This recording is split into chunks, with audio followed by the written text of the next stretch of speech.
newest version of the product. I think previously there would have been a dialog box that would come up, but I actually can't recall. Okay, so you are using Ultimate. Great. So you're using the most, pardon me, current version. So, yeah, you can find that progress meter right here. So, if you're in manage mode and you go through the process of, I guess, suppose importing, like I said, really from importing from anywhere. But if you're importing from your camera, that would be from device. And then, so you go through the process and decide where you want those files to be placed. And then, yeah, there will be a little queue right here with the progress there. This whole section, the activities manager, is brand new to 2025, but basically it tells you what idle processes there are, of which there is technically three, two of which you can turn off. So the AI keywords, this is an idle process that adds is probably the incorrect term, but has a suggestion, a series of suggested keywords that are searchable based on your photography. So when you browse to a file, or sorry, a folder, you're going to see it populate with keywords for the first time. And so those are produced for you and displayed there. In addition, AI face detection. So provided you have browsed to a folder with photos in it, it will begin the process of recognizing those photos and detecting the face that's on them, and then making suggestions predicated on whether or not it thinks it looks like other people you've previously named. The third process you can't turn off, which is raw image previews. This basically creates a JPEG thumbnail of every raw image that you're viewing in manage mode. Otherwise, you wouldn't be able to see a preview of your image. So yeah, it's required. That's why we can't turn it off, because otherwise it would just be a series of images that just look like a file icon. Yeah, and then the queued activities. So this shows your importing history. Sorry, this shows your active imports, and then your history will show your import history. So it'll list like which files went where at what time during your active session. So I believe this is once you are leave your active session, so you close the product, this is essentially reset, but it will show any imports that you're doing actively. I don't know if that answers your question, Chuck, but let me know. Yeah, you'll find it there. So today our topic is skin imperfections, so dealing with skin blemishes and also dealing with stray hairs. And so this is a topic that I love to engage with because ACDC is incredible at it. And it's really easy to do. We're going to be showcasing this using a tool called frequency separation. And we're going to sort of, it's a buried tool, but it's very powerful. And I like to talk about it because it was introduced, I think, oh God, probably in 2022 or 2023. But just due to the fact that there's limited user interface to it, I like to talk about it because it's very strong and people don't know it's there. So just as a general question to you, the audience, how many people have actually heard of frequency separation and have tried it? There's a variety of different ways in which you can use it, but today I'm going to be focusing on like a very practical way. So Norman hasn't, John hasn't, CB hasn't, Marv hasn't. Norm, awesome, you have not never heard of it, but never tried. Okay, cool. So you have used it. So I'm seeing a lot of no's, and maybe what this will offer is for those of you who have used it before, just a refresher in terms of like how I use it for repairing images. Just a rundown of the ways that it can be used. So today, what I'm going to be looking at is stray hairs, and I'm also going to be looking at like skin blemishes, like zits and like things like that you want to get rid of on your photos.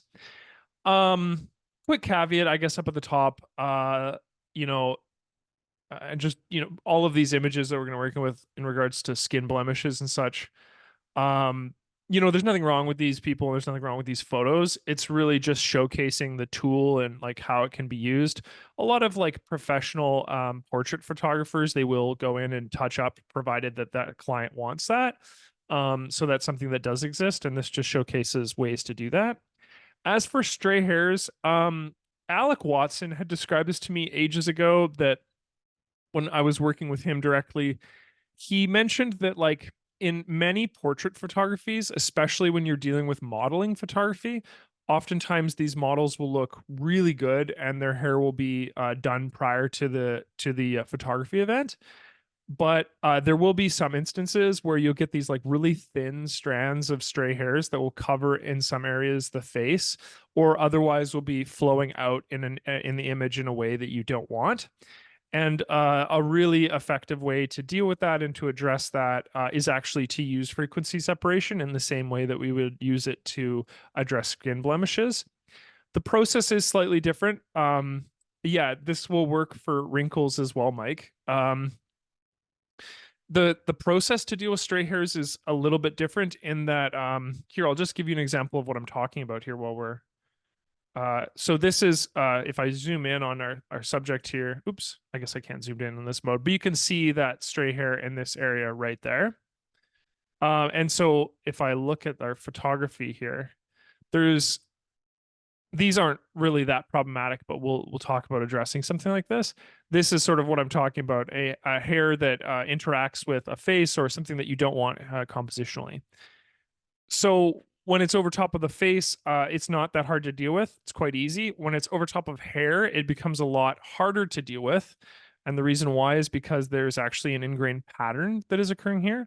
In this case, with this person's hair, they're all the hair has a flow downwards, and so there's several ways that we can try to address that.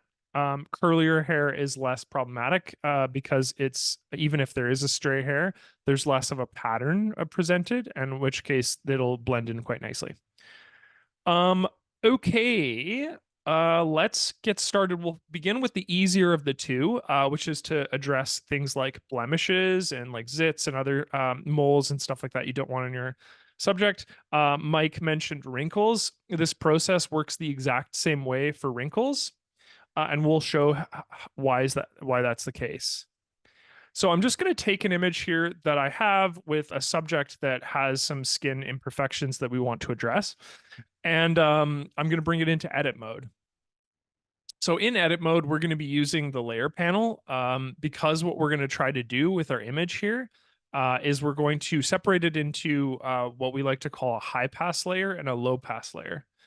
And what that is it's one layer that contains what I'm going to call in this case texture, which has the color sort of removed from it, and it's a grayscale representation of really severe differences in brightness. And so where you see that is less in like the skin tone here around the shirt and the skin, or even on the face more broadly, but it's where you see it is, oh, this transition between the hair that is this color, which is darker, and the skin, or the eyebrows, or the eyes, or even elements in around the nose. And importantly, where this also matters is things like skin imperfections, like zits, because there is a sort of disconnect between the surface area around it and the actual pixels of the skin imperfection itself. That's the high pass layer. So the low pass layer is the layer that contains color more broadly, so differentiations in hue, but less interested in variations in brightness. So how do I start a frequency separation? So I take my image layer here. I typically like to duplicate my image because frequency separation is a destructive change. So I'm just going to make a little duplication. For those of you that are unaware, edit mode is broadly a non-destructive editor, especially when we're interacting with layers and adjustment layers. There are some rules to that. And one of the rules is that when we're working with filters on the left-hand side here, these filters are always destructive. And so there's certain things we can do with these filters that is quite powerful. And so what we're gaining is like these really strong tools, but we're losing some degree of non-destructiveness. So to get around that, like to always create a duplicate layer. And that means that I'm interacting with my original layer. It's here if I need it to reference it. And then I have my top layer, which I'm going to be turning into a frequency separation. And then I'm going to be operating on it using the tools that I've described. So I will take my layer, I will right click on it. And again, this is somewhat buried, but it's right there. It's listed as frequency separation. And its key is Control Shift F there. So I'm going to click on this, and that is going to produce to me this layer, or sorry, this image that has been split into these two high pass and low pass layers. Can everybody see where frequency separation is listed just under the sort of, I guess, the options here? It is located right there, and that's just by right clicking on my image. So I'll click on that, and what it's going to do is it's going to present to me this dialog box. And what you should see, or what you probably can't see, is too much detail here. So frequency separation brings up this options setting. If I really zoom in on my image here, you can see that there's a little bit of differentiation in the eyes here.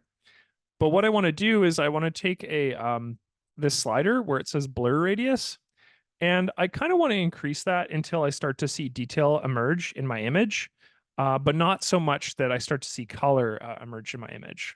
Let's see if I can illustrate this. So right now, if it's at 1, this whole image is gray, so there's no change whatsoever. That's not ideal. If I move it to about 10, you saw what we saw earlier. If I move all the way to like 200 here, you can start to see that actually quite a bit of color creeps in on this frequency separation, especially in the eyes and some parts of these, actually the skin blemishes, which appear red.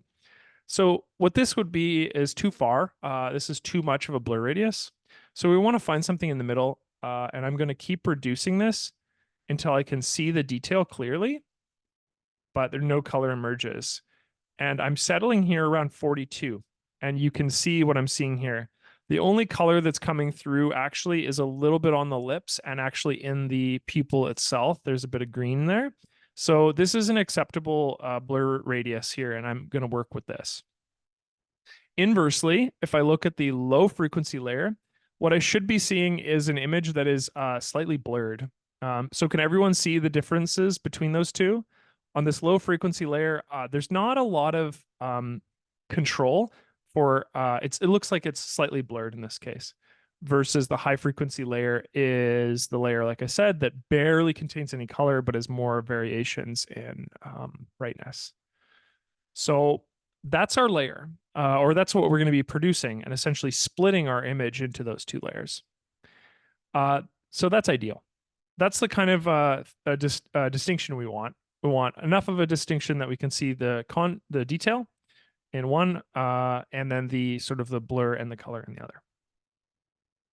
So with these settings, I'll click done. Note that any image, this value will need to be changed, right? So every image is different, and this can't be really set to a firm default. You'll need to adjust this as it appears in your images. So I'll click done, and it's gonna do is, yeah. So you'll see an HF and an LF image appear above my copy. So let's rename some of these so we can understand them. So I'm just going to call this my copy. Or actually, let's use it original. That maybe makes more sense. And then we see this low pass layer and this high pass layer. So the low pass layer, note that the low pass layer has no blend mode. So it's not currently being blended to anything that appears beneath it. Maybe a quick question before I go on. Who knows what, are people familiar with opacity and blending pretty broadly? Just a yes or no on that. I know that Rodrigo actually did a workshop on blending semi-recently within the last couple months. It was really good. Okay. It seems like most people are familiar. So I'm going to assume that that's understood and keep going.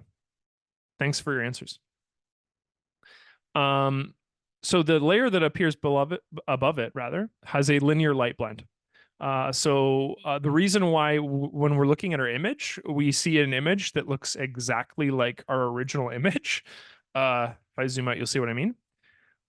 So the reason why I'm seeing that is because this linear light, this sort of texture layer, is being blended over top of our color layer, right? So let's just remove, or rather hide from view, our original. And let's also hide from view, let's say, this color layer. So when I do that, they are isolated now. Um, so basically, I can see the texture on this image clearly as the same texture that I was looking at when I was doing the settings with the frequency separation. Inversely, the same is true for this blurred color layer or this low pass layer.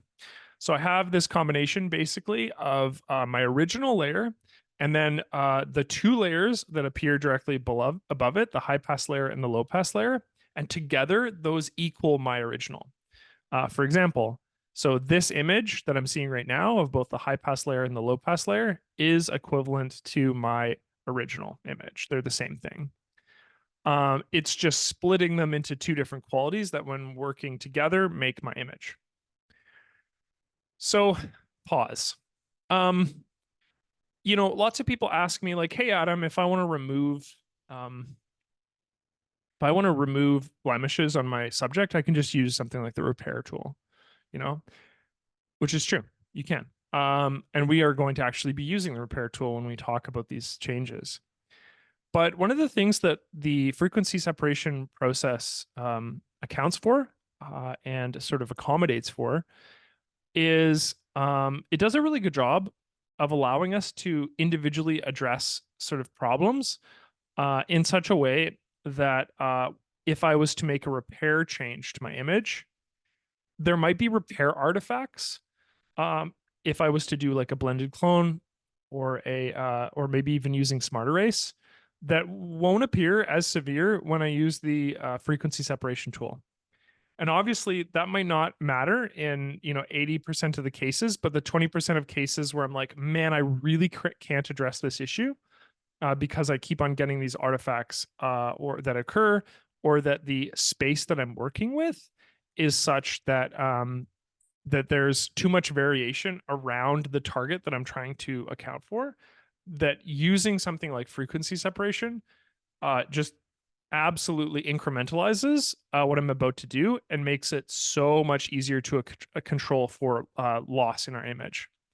So what I would suggest, especially when we're dealing with stray hairs or blemishes, I would get into the habit of using something like frequency separation. It's an extremely powerful tool, and it allows you to be so subtle with your adjustments. Okay, so we know that these two layers account for original. I'm just going to rename them quickly. So we'll just call this high pass. Oopsies. There we go. And I'm going to call this low pass. Yeah. So there's my layer there with the two that appear directly above it. I don't really need the original, so I'm just going to hide it right now. It's really there just if I make any, if I goof and I need to adjust this, I will use that layer. So what we're going to do is we're going to begin with the low pass layer. So for reference, I think what I'd like to do here is I'd like to hide the high pass layer. So I'm just working on this blurry image here. This is really key. I need to actually make sure that I'm highlighting the correct layer, because when I go into something like blur, which I'm about to do right now, even if I have this layer hidden, but I'm clicked on the high pass layer, I'm going to be editing a hidden layer, which seems counterintuitive, and we don't want that. So let's just make sure that the layer that we're editing aligns with the layer that I have selected. Okay. So this layer here, I'm going to go into the blur tool. And what we're going to do is we're going to blur our subject here using the brush tool. And then we're going to blur a probably Gaussian blur. So I have right now, you're seeing a linear blur and it's set to 100. This is a generic blur, so it's being applied to the whole image. We don't want that. So we're going to click on the brush tool. And when I have the brush tool, it opens up and you can see it there. And we probably don't want a linear blur. We probably want a Gaussian blur. Gaussian blur is better for more circular or round style blurs, rather than a linear blur, which is better for blurs that you want to apply to a certain direction. So I have my Gaussian blur selected. I have my amount set to really low. That's probably fine to start. And then as far as our nib, it's set pretty low. Our feathering is maxed and our pressure is maxed. Pressure being maxed is important here. We don't want to be applying like almost like a transparency in our effect. So it's not necessary to set it to 0. We'll just keep it at 100. And then nib width, I mean, I can increase that with my scroll wheel on my mouse, but I'll probably zoom in a little bit to be a bit more particular. And then I might just address the nib width as we go. So as you can see, when I brush, nothing happens. And the reason why is because my blur amount is super low. So if I keep increasing that to about 159, as you see here, that basically gets rid of that and blends it with the color that exists around it. If I over address, it almost looks like there's a bit of a spot there. So I kind of want something about that range. And then I'm just going to go through and I'm going to touch up any area that has a discoloration, or in this case, actually a zit. So I'll just go through, and you can be pretty aggressive with this. One of the benefits of using frequency separation is that we can actually be a bit more intense with our adjustments, especially on the blur side. The repair side might be a bit different. So you can see a little blemish there, and then one right actually up at the top here. See if I can address this subtly while keeping the lighting conditions the same. That's the main, ooh, I don't like that. Let's take that off. See if I go a bit bigger here. So the challenge here is actually just keeping those lighting conditions the same where you're interacting with. So I don't want to be introducing too much shadow in an area that's clearly highlighted, but that's looking pretty good. So hopefully everybody can see that. I can see that I've just typically blurred my subject here where those blemishes existed. So here's a before and after. That's the before, that's the after. Pretty standard blur. By the way, if you have any questions, just fire them in the Q&A. That helps me keep track of them. So that's our changes. That's good. That's what we want. Ideal. I'm going to click done. By clicking done, I will have permanently changed this layer. So this is destructive, as mentioned. That's why I created the original, is so I can go through and I can, if I need to, I can recreate a new frequency separation and start again. I can technically go back, but if I was to commit these changes, save the file, even as an editable file, I can't go back just because that history is lost. So just make sure that the changes you're making are ones that you like. Okay, so that's our low pass layer. So now what we can do is we can go and add this visually, the high pass layer. And right away, what you can see actually is that even though those blemishes are still present, hopefully what you can see is that they're way toned down. They're really, really, really toned down in our image here. I'll just zoom out a little bit for effect. And then what we can do is we can compare it to the original before we go through and we further address those. So that's my image here. I mean, obviously you can still see the larger zits next to his sideburns here. Those are still present. And you can see a little bit of the pores in the nose. Here's the original for Bray, just for a context. So pretty significant change already, and we've only just addressed the low pass. One of the benefits of that is we maintain the texture on the hair as described, but we are just addressing sort of the redness in this case, the redness that appears in those areas. So it gives that appearance that these are lessened to a degree, right? What we can do now is we can actually hide the low pass layer itself, and let's just address the texture problems here. And that we can do on the high pass layer. So what I'm going to do is low pass layer, broadly going to be addressing blur, okay? And on the high pass layer, what we're going to do is we're going to be repairing. So I have my high pass layer selected. Again, really important. I don't want to be selecting my low pass layer. And I'm going to go to my repair tool. And let's just go through the process of quickly repairing these. So there's a couple tools. I personally pretty much only use Blended Clone and Smart Erase now. Blended Clone is kind of like a mixture of clone and it's like content aware, so it kind of uses Smart Erase functionality, but it is a clone rather than a strict, a erase change in this case. And then Smart Erase, really what it does is it looks at the pixels around your subject or your nib in this case, and it's just going to content fill that. So it's going to say, hey, there's an aggregate of things that are going on around it, and it's going to, change the pixels predicated on that. So we can use a mixture of both. Let's just play around with it. Just play around with Smart Erase for now. But if you click on the subject, boom, replaces it. Let's do it here too. That's gone. This area might be more suited to a blended clone. We'll see. But I'm just going to go through and I'm just going to click on areas that I think could be addressed. Let's see if I can deal with this patch, these patches. That, I don't love the appearance of that. They're looking a little bit blurry. So what I might do is I might just use blended clone, which is going to take the texture of the area that I inform it. So when I right click, it's taking this texture profile, and you can see that change as I slide it over. What's going to do is it's going to take a copy of that, and then it's going to blend the edges. So it's essentially going to feather it as it's being applied. And this is going to allow for a more smooth transition. I'm going to do that here too. Yeah, I think that looks better than actually using the Smart Erase in this case. So keep doing that. We're going to move around. These might be better Smart Erased. Let's see. That's actually still not ideal. So I'm going to stick with this tool. And then what I'm going to do is I'm going to, main thing is there has to be some texture that I want to apply here. So if there's not a texture nearby, then I might have to rely on something like Smart Erase to deal with that.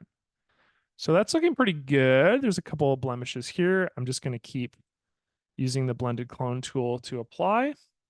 And then maybe for these guys, we actually have to Smart Erase them here. So there's nothing really nearby that is going to work. Again, this doesn't have to be super detailed. I'm really going in and zooming in on my subject here and addressing this. But it doesn't need to be perfect. We're really trying to get rid of those bigger elements from our image. And as you can see, I've kind of done that here. So when I click done and I navigate to my layers here, if I was to do the low pass layer and the high pass layer combined, you can see that the information here is being combined, right? So I have that linear layer or that linear light application of the high pass layer, and that's actually being applied to this low pass layer. So you can see the two combined, and this is looks really, really natural because I'm using parts of my layer here to inform, my changes. If I was to do something like skin tune on this subject, actually just for reference, if I apply it here, skin tunes really is a useful tool, but it's really going to make our subject here look a little bit unnatural, and it's going to really apply this almost like dewy appearance to my subject here, softening the character. And this might be useful in some cases, but if I want to preserve that sort of almost like roughness of the original image and address these skin imperfections at the same time, using something like frequency separation is going to be a really powerful way to get that done. And again, we're leaving as minimal artifacts as possible. I mean, there's the odd one in here. You could see a brush stroke right here. There's a couple areas where, those are visible, but the composition overall is such that it's so delicately done that even doing something like a repair tool directly over top of our original image will have left more, artifacts in this case than, adding, I guess, a quote unquote, a post processing blemish to in this case, the very thing which is we're trying to get rid of. So so let's see. So here's the original, and there's the adjusted version. Again, the original image and the adjusted version. If I zoom in a little bit, you can see the blurring that occurs there, the moving of the color around, in addition to the actual removing of those blemishes. So frequency separation is a super, super powerful tool for addressing that. And the way that it does that is by splitting this image into two. Mike asks, what's an artifact? Uh, I would describe an artifact as, let's see here. It's just an error in this case of some form of repair. Let's see if I can produce one for you. So if I use smart erase on this region, I don't know if that's going to be that visible either. Actually, it is. You can see that in this area, it's producing. This is a maybe a more subtle example, but you can see that it's looking nearby to fill this region with pixels, and it's producing almost this circular quality to it. If I was to do, let's see here, let's make this even bigger. I'll just try to do half a smart erase here. Yeah, that's a good example of an artifact there too. So this is, again, looking nearby. So where did it look for this content? Well, it grabbed it from this region right here, right? And then because I wasn't focusing on anything in particular, it's produced this circular artifact with this information that isn't actually useful to me. Part of the reason why this isn't useful is because I did a really crummy job at my smart array. So selecting half of a subject. Let's see if we can change that. I'll just select the whole eye now and make a really weird photo.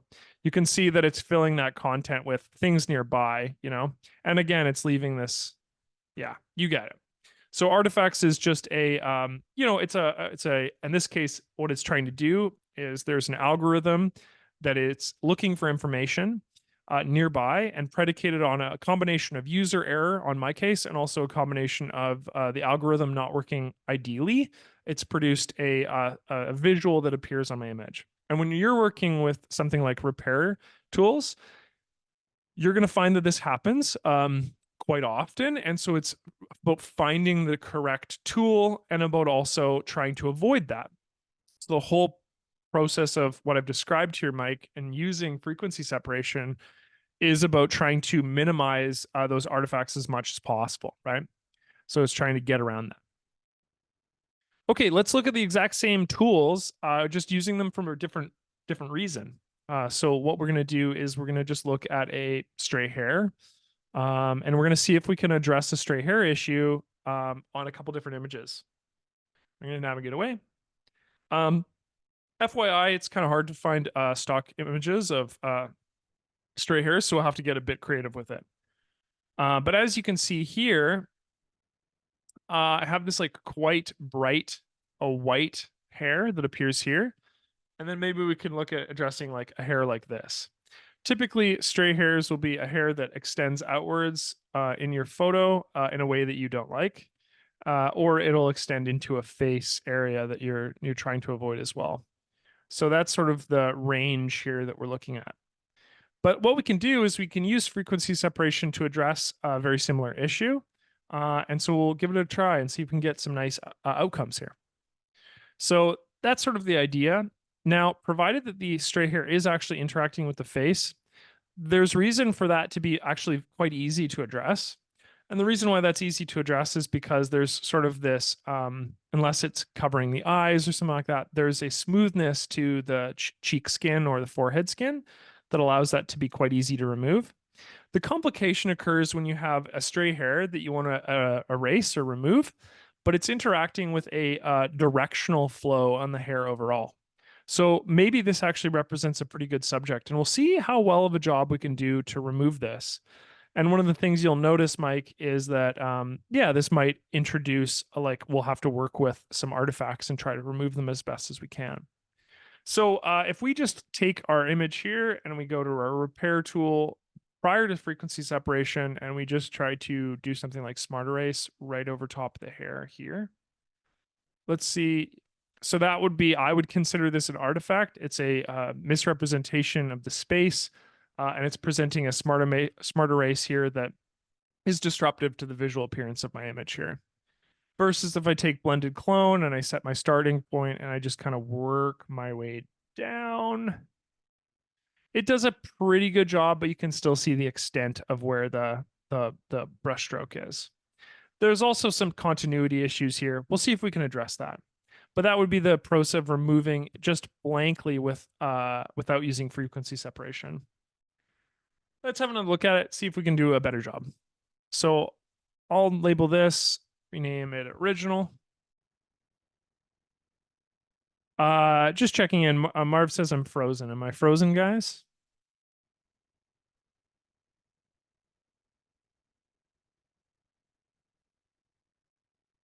Okay, cool. All right. If it happens again, let me know. It might just be a internet connectivity issue. No, your thought. Okay, thanks, Kim. Okay. Let me know if it happens again. I'll see if I can maybe reset my internet or something. But okay. So we have her straight here. Oh, sure. Yeah, I can repeat that. So what I did previously is without frequency separation, I just tried to use a repair tool. And so what that introduced is some continuity issues with my selection, right? There's some artifacts that were left, or alternatively, the blend was just bad. So we're going to use frequency separation. We're going to try to address this. Now, we're not addressing it over the skin, like maybe this one is a good example. This is going to be so much easier to remove than a hair like this. We'll try both and we'll see how it looks. I'm going to make a copy and I'm going to make a frequency selection. Separation, sorry. Here's the same situation. You can see that my previous settings on my image are insufficient. There's too much purple and green coming through. So we're going to want to reduce our radius until we just see a little bit of texture, not a lot of color come through. That's not bad. If I increase it to 10, does much color come through? I want this to be as big as possible. You know what? That's pretty good. I think 10 is probably where we're at. Whereas the low frequency, colors coming through, not a lot of detail. So that's ideal. We'll click done. It's going to apply a frequency separation. And as such, you can see the both layers appear, and the top layer, it's going to automatically apply a linear light adjustment. Okay, so let's hide our original. Let's start from the blur layer, just like we did before, and we'll address this issue right here. So I'll take this bottom layer, my low pass layer, and I can blur it. Note that I also actually can repair this layer as well, but I think I'm just going to try blur here. Use the same tool. I'll probably stick with Gaussian blur in this case, and I'll just blur out that area and click done. And so when we add this topmost layer, so that's the combination of both, let's see if we can address now the issue of just the hair. So I'll take the repair tool. It almost looks like this issue, because the hair is so white, there's very little color in this area anyway. But we'll see what we can do here. I'll use the blended clone tool just like before, and I'm going to work my way down. I'm going to try to use as much of the space around to fill it in. Oops, that might not work.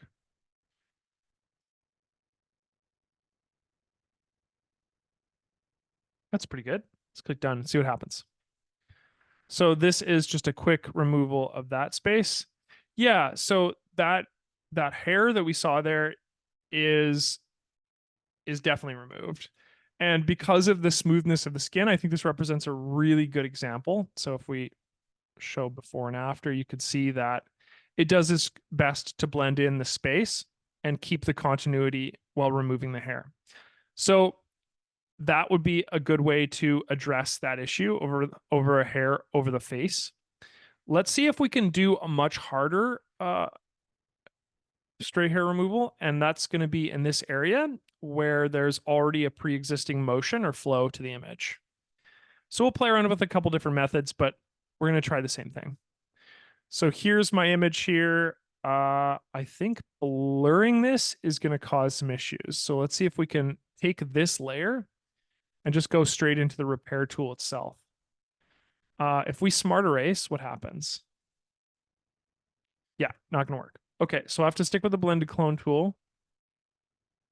And I guess what we can do here is we can just take a little section up here and just work our way down. Ooh, that might not work. That's better, way better. Okay, I'm going to need to clean up this area right here. So the other thing too is I'm just going to go through and I'm going to, not quite. I'll use this right here. That's pretty good. Whoa. I might not even need to do, let's see how the hair looks here. So one of the things you can note right away is just with this low pass layer, I've already reduced the what's the word for it? I've already reduced the visual appearance of this high pass layer just by doing the color in this case. So it's already made that quite a bit thinner and harder to see in the overall composition. But let's address it with the high pass as well to see if we can get rid of it entirely. So I have this layer here. I don't think we're going to be able to blur this. We can try blur and then we'll try the repair tool once again. The reason why I'm considering trying blur is because it has this function called linear blur, which will allow us to choose the direction of the blur that we're applying. So if I click over my hair here and then I apply a linear blur in the direction, I might be able to do a good job of getting rid of that hair.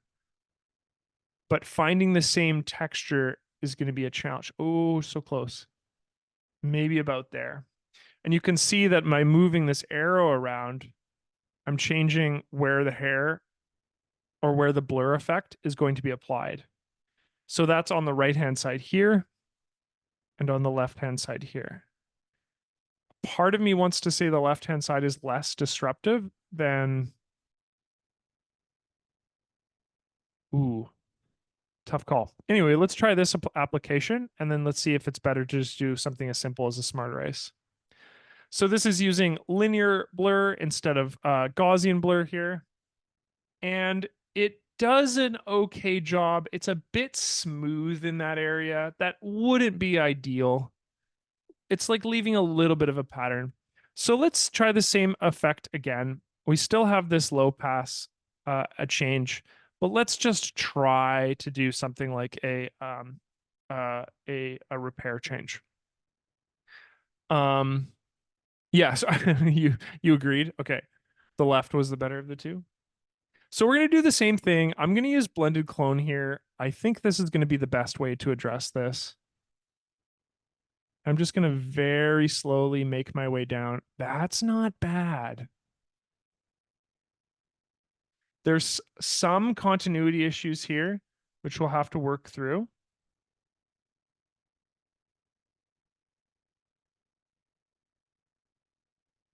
This might be, depends though. This is one of those things where it's like, if you really zoom in, it might be a little bit more destructive than if you zoom out further. But we'll just, maybe actually horizontally might be a better way to approach this. Let's just try this.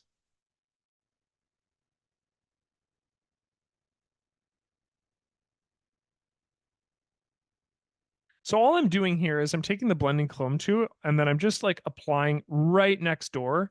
I'm using a profile right next door to sort of blend it in. That's quite a bit better already, I think. And what it's going to do is it's going to blend that little selection in with the region around it. And I'm just going to try to do this as subtly as possible in such a way that I don't disrupt the pattern of my image here. There's going to be some spots here that it's going to be a bit dicey, but I think it's already starting to look quite a bit better. So maybe try this one right here. Yeah, nice.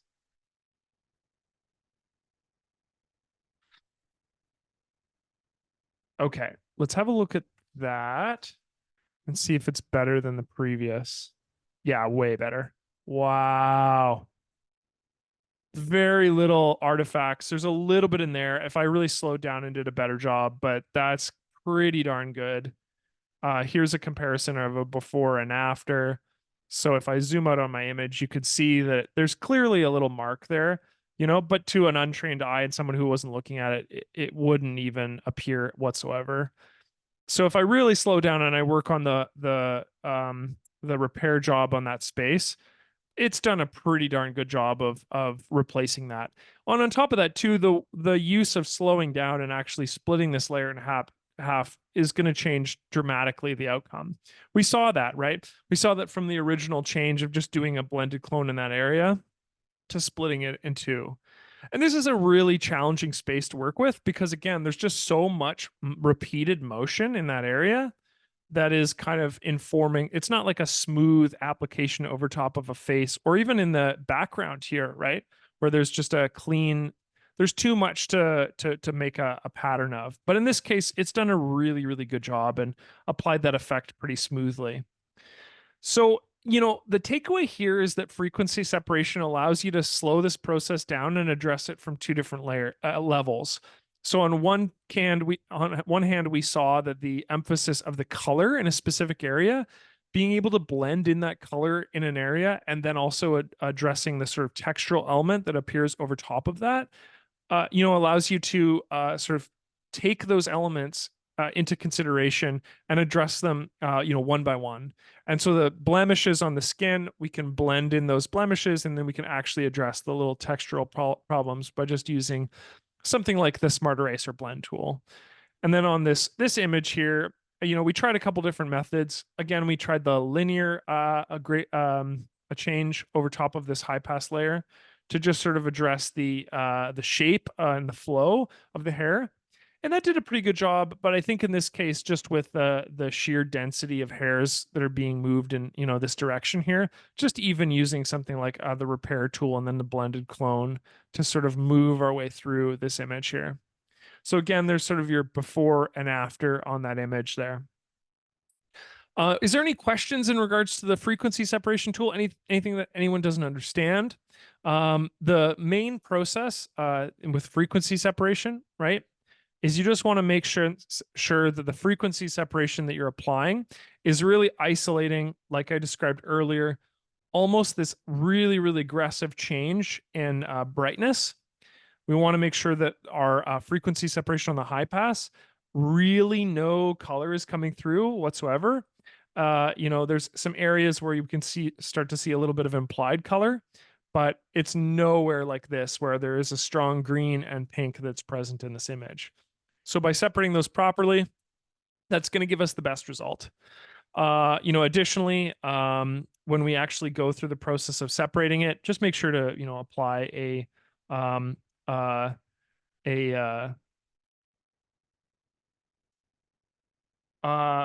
frequency of what? What is the program keying in on? So the frequency that's being changed in this case is what is the layer for it? It's yeah, I mean, I feel like the application itself is how does the algorithm work? This is a really good question. I mean, I can tell you color and texture or color and brightness as much as I want, but that's not necessarily helping you. So let's see here how they actually describe it in the frequency.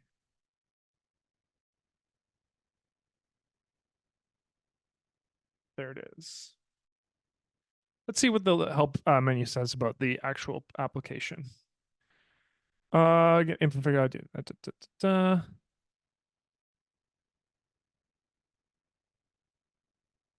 It doesn't list the actual algorithm here. One moment.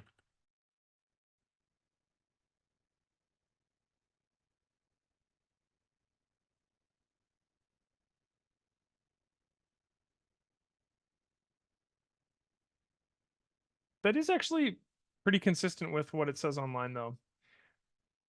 It's taking hue in one, and it's taking brightness in the other. So hue representing us, in this case, I don't know, here, this would be a good description of this.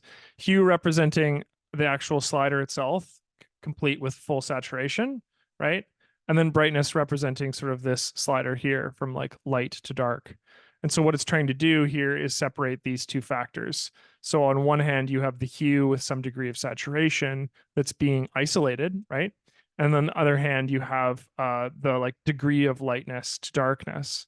And so what it's doing is it's taking areas that it sees that has like high degrees of variation in lightness and darkness and isolating them onto one layer, while the other contains the sort of degree of saturation and hue. And so by separating them, it allows you to, in this case, interact with them individually. I wish I knew more about the algorithm. I don't. I'm sorry. Mike asked a question. I love a workshop on wrinkles and crow's feet. Yeah, let's do that. I feel like, yeah, for those of you that like this is actually something that I don't talk about very often. I did a whole workshop on color specifically a while ago, but for those of you, this is helpful.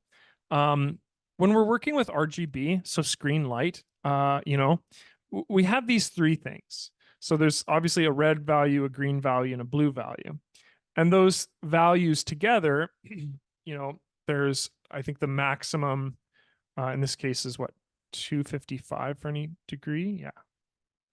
So 0 represents black in this case, right? Or represents no value in hue, saturation, and brightness. Whereas 255, so the total values being 266 with 0 accounted for, 255 is like a full amount of something. And so if we look at this color in particular, Norman, right?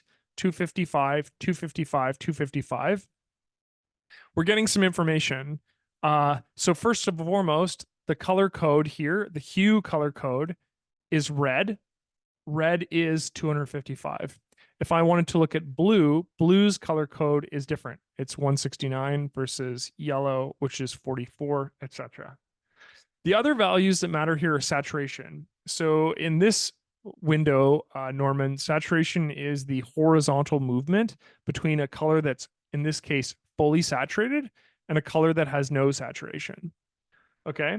So a no saturated or color that is completely desaturated will not have the appearance of color. It'll look like a tone, right? It'll be black or white.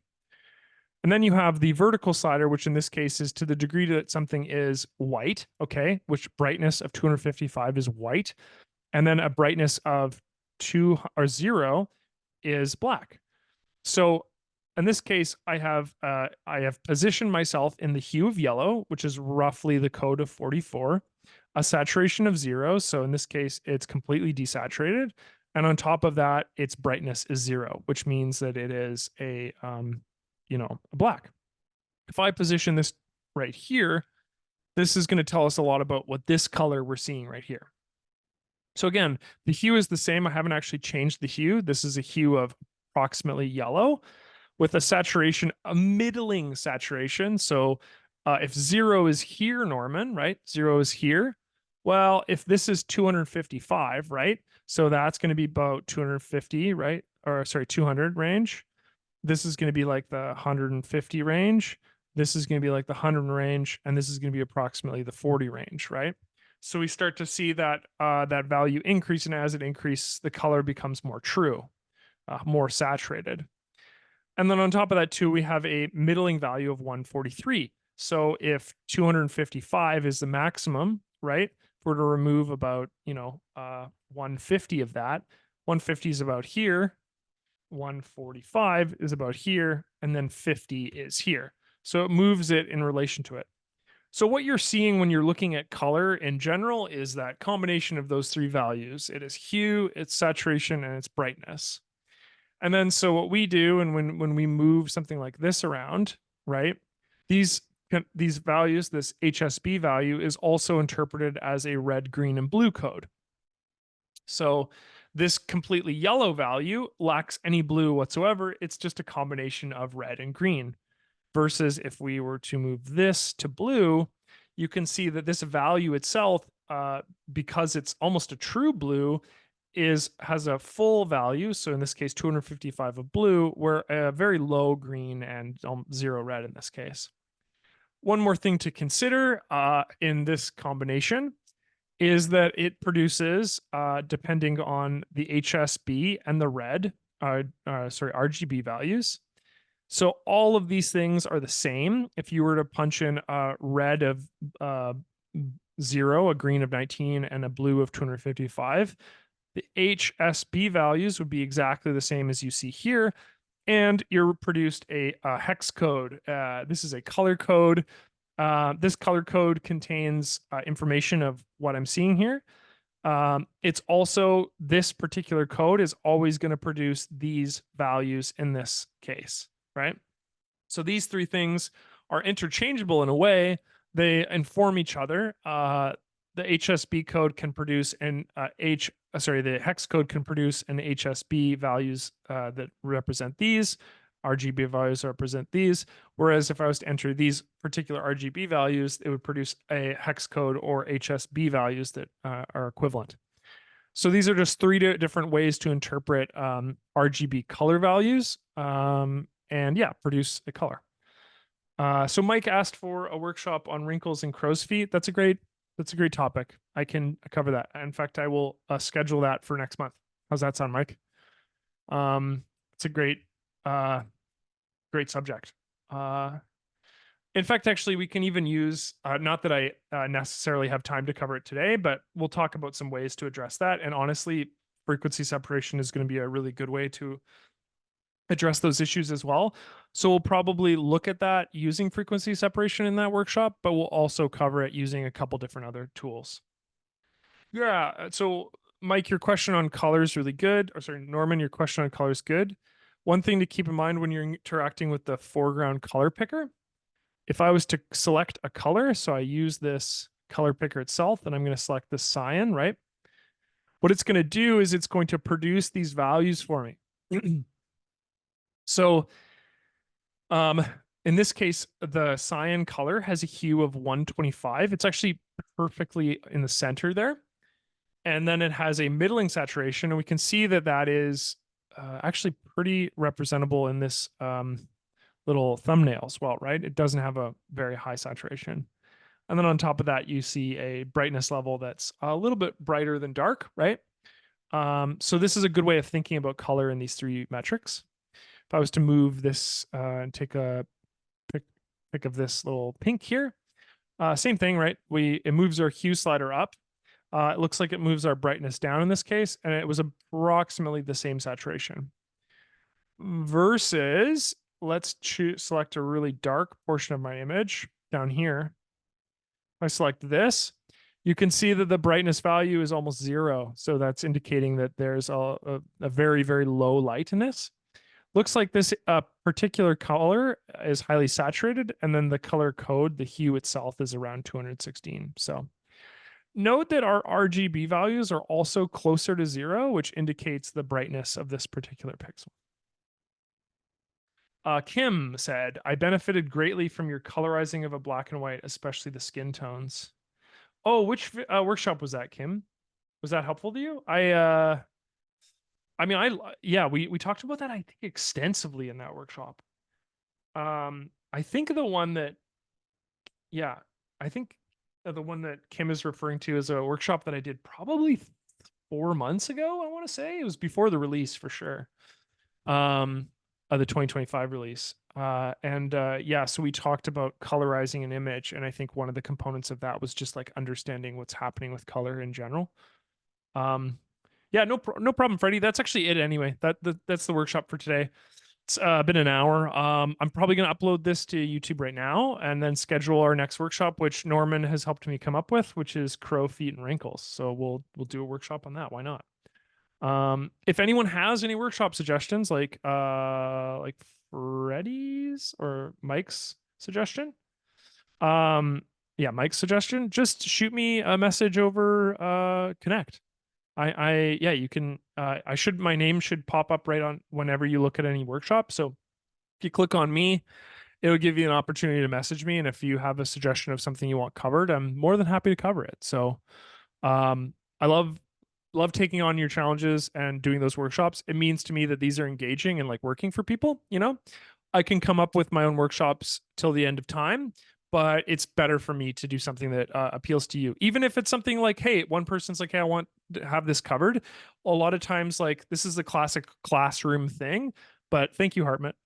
But the classroom thing is when one person asks a question, a bunch of other people's question is answered as well, right? So just because you think your question or your workshop topic might be a bit niche, it's most likely not niche. Oh, my phone's making noises. Okay, everyone, that's it for today. I appreciate it. If you, like I said, shoot me a message if you want something to be covered. I'll upload this right now to YouTube. I actually have to upload the last month's one as well. So, thanks so much, folks. I hope you enjoyed this workshop on skin correction and stray hairs. I will talk to you next month, and have a good rest of your day.